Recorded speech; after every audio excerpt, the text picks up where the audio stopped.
이제 다른 법안에 대해서 토론을 또 계속 이어가겠습니다. 이 검토 의견서에 나와 있듯이 법무부하고 공정거래위원회는 탄소 중립 분야 사업 재편 승인 기업과 디지털 전환 분야 사업 재편 승인 기업 대상 상법 공정거래법 특례 부여에 반대하는 입장인 거죠. 예. 산업부 관계자들도 관계부처의 의견들을 존중하는 거고요. 예.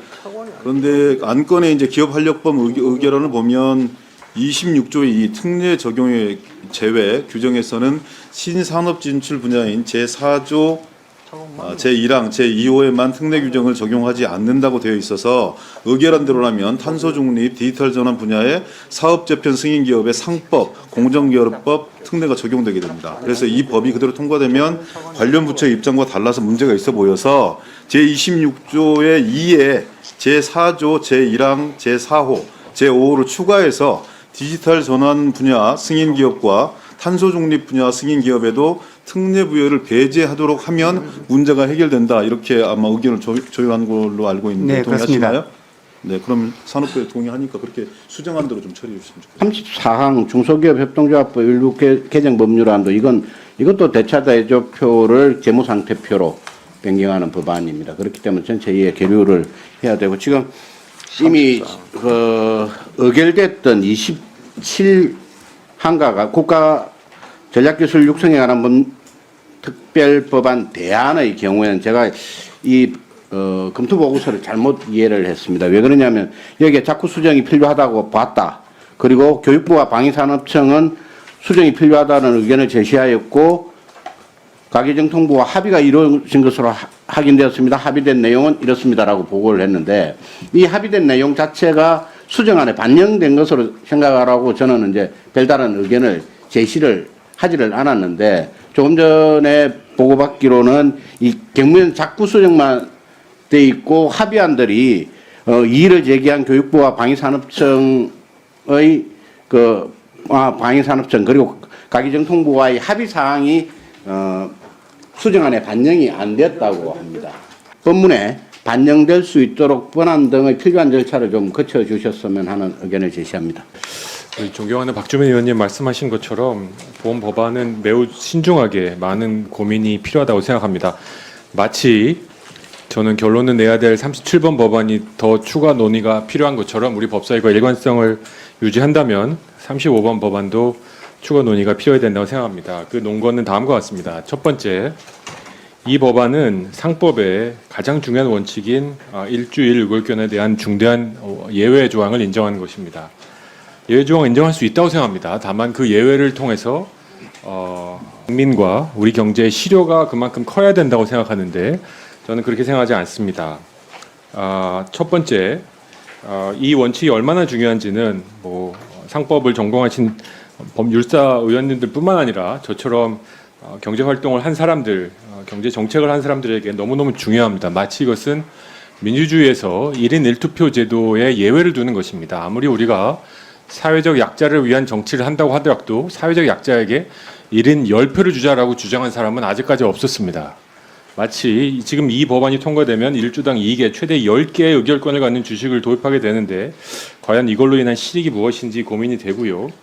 자, 이거를 통해서 벤처 기업가들을 도와준다고 하는데 누구도 피해보지 않고 벤처 기업가들을 도우면 저도 동의하겠습니다. 하지만 이 법안은 벤처 창업가들을 돕기 위해서 돈을 내서 이 회사에 투자한 사람들의 이해관계를 침해하게 됩니다. 저는 자유의 한계 그리고 예외의 한계는 다른 사람의 이익에 침해되지 않은 선까지인데 이거는 명백하게 제로섬 게임으로서 왜 우리가 벤처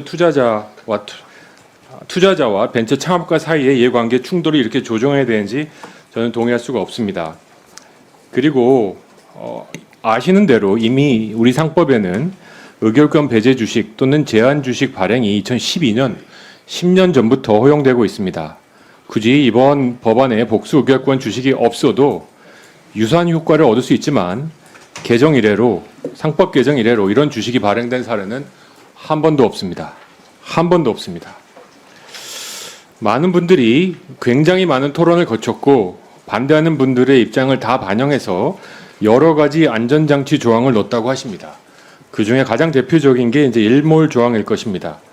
일정한 존속 기간을 둔 것을 안정장치로 발행 후 10년, 상장 후 보통주 전환 3년 유예 이것을 얘기하시는데요. 저는 이 또한 굉장히 위험한 저는 언제든지 무너질 수 있는 안전장치라고 생각하고요. 또 우리가 이 법을 산자 위에서 고민하면서 막기로 한 벤처 기업에만 적용돼야지 재벌 기업에게는 적용되면 안 될 거라는 그 고민들을 바로 정확하게 여기서 반영하고 있다고 생각합니다. 이미 복수 의결권에 관해서 대기업 일부에서 우리 대기업에게도 이 법안을 적용해 달라라는 요구들이 정경련을 중심으로 나오고 있습니다. 이렇게 지금 이 일몰 조항을 무너뜨리려는 힘들이 이렇게 막강한데 이거 하나만 안전장치로 믿고 이 법을 통과시킬 수는 없다고 생각합니다. 마지막으로 이걸 찬성하는 분들이 유니콘 기업에 도움이 되고 일자리를 창출할 것이라고 주장하시는데 벤처기업 하시는 분들 스스로에게 설문조사한 결과 일자리 창출은 별 상관이 없다는 답변이 82%나 나온 바가 있습니다. 그리고 유니콘 기업의 육성이 된다는 여러 주장에도 불구하고 학문적 실증적 증거는 없다는 것이 많은 경제학자들의 주장이고 우리가 잘 아는 미국의 경우도 유니콘 기업이 된 이후에 이런 권리를 줬지 유니콘 기업이 되기 위해서 이 권한을 준 것은 아닙니다. 100번 양보해도 이 법안은 매우 큰 예외를 주는 법안이고 엊그제 기자회견과 같이 우리 사회에 적지 않은 단체와 기관들에서 강력한 반대의 의사를 표명하고 있습니다. 따라서 저도 박주민 의원과 같이 본 법안을 제2소위의 회부에서 추가 논의할 것을 요청드립니다. 기본적으로 이제 체계 자구와는 좀 무관한 상황이고요. 이게 산중에서 제 기억으로 공청회만 2번을 했습니다. 그런 법원이고 이게 우선 복수의결권을 발행하기 위해서는 전체 주식의 4분의 3이 동의를 해야 됩니다. 기본적으로. 그래서 이런저런 안전장치가 있는데 이게 제대로 작동할지 혹은 나중에 무너질지 걱정된다. 이런 우려는 뭐 충분히 할 수 있습니다. 할 수 있지만 우리가 어떤 제도에 우려스러운 측면만 보고 문제 제기하면 살아남을 제도가 아마 아무것도 없을 겁니다. 100% 좋은 제도라면 벌써 옛날부터 다 했겠죠. 그걸 놔뒀겠습니까?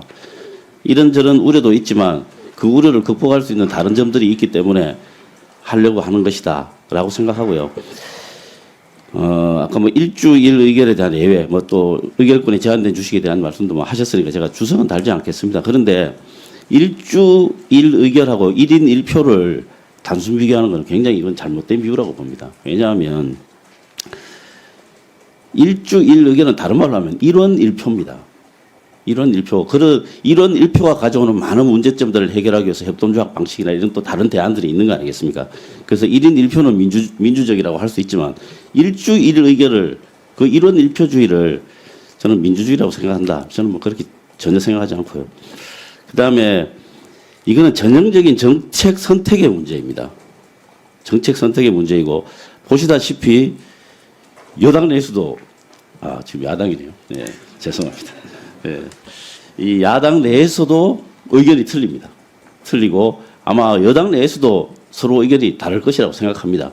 그래서 이거는 기왕에 상임위에서 충분히 검토해서 합의를 봐서 올라온 것들이고 그래서 정말 제대로 한번 찬반 토론을 하고 결론을 본다면 저는 본회의에 올려서 찬반 토론을 깊게 해서 우리 본회의 총의에 따라서 결론을 내리는 것 그게 저는 국회가 할 수 있는 가장 합리적이고 상식적인 행동이고 저는 이 법에 대해서 그렇게 정책적인 토론을 해서 결론을 내리는 거 이게 국민들이 바라는 국회의 모습이 아닌가 싶습니다.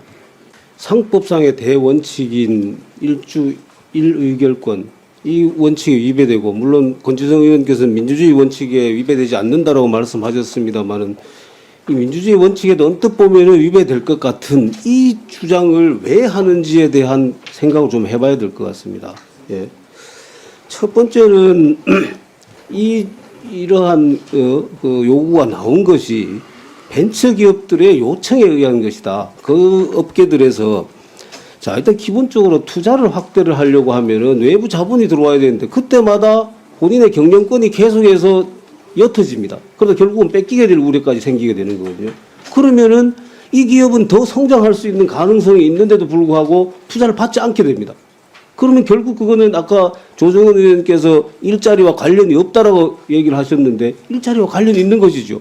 이 기업은 성장 가능성이 더 있어서 투자를 더 받아서 훨씬 더 큰 기업으로 갈 수 있는데도 불구하고 내 경영권에 잃을까 두려워서 투자 받는 것을 꺼리게 되는 것입니다. 이걸 해결하기 위해서 이 법률이 필요하다라는 겁니다. 그다음 두 번째는 지금 우리가 경쟁하고 있는 다른 국가들 상황을 한번 보자는 거죠. 그러니까 미국이나 영국 이 유니콘 기업들이 성장하는 대부분의 나라들에서는 이러한 보호 제도를 두고 있다라고 합니다. 아까 조정은 의원께서 일부에 대해서는 유니콘 기업이 되고 난 다음에 이런 걸 뒀다고 하는데 저는 오히려 거꾸로라고 생각해요. 유니콘 기업이 되기 위한 그런 기업들에게 이런 혜택을 주고 해서 그 기업들을 유니콘 기업을 키워야 되는 것이지 이미 다 큰 그 기업들한테 이거는 경영권을 방어하는 걸 보장해 주는 게 되는 거잖아요. 오히려 커가면서 경영권을 방어할 수 있도록 이 제도를 도입해야 된다. 그렇게 생각을 하고 지금 우려하시는 이런 지금 의원님께서 우려하시는 부분들은 행사 요건을 엄격히 한다든지 또는 이 부분에 대한 제한들을 둠으로 인해서 상당 부분이 지금 해소가 되어 있습니다. 그리고 지금 건치석 의원님 말씀하신 것처럼 주주총회 의결을 거쳐야 될 그 의결은 특별 다수결을 하도록 이렇게까지 다 지금 규정을 하고 있거든요.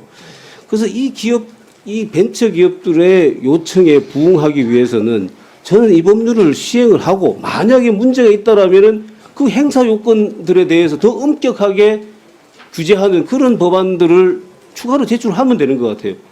지금 지난 12월 8일에 전체 회의에 계류가 된 상태인데 그 이후로 아무런 논의의 진전이 없거든요. 이걸 다시 한번 이소위에 보낸다거나 또는 전체 회의에 계류한다고 해서 뭐 결론이 달라질 것 같지가 않습니다. 그래서 일단 권지석 의원님 말씀하신 대로 이건 전체 우리 본회의에서 의원님들의 판단을 한번 받아보고 그리고 또 시행하는 과정에서 만약에 이 부분에 추가로 규제해야 될 부분이 있다라면 그런 부분에 대한 개정안을 내고 하는 것이 저는 맞지 않을까 그렇게 생각합니다. 그런데 정책적 문제는 그 판단의 영역 아니겠습니까? 어떤 정책을 취하느냐에 따라서 저는 효과도 있고 부정적인 효과도 있을 수 있는 것이죠. 100을 먹을 수는 없는 거 아니겠습니까?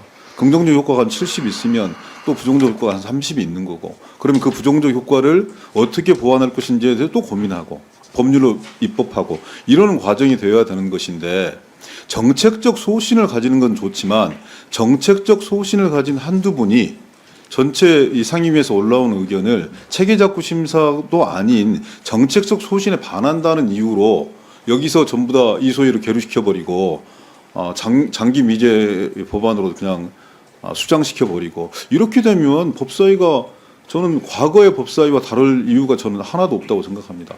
정책적 소신 지켜줘야 된다고 생각합니다.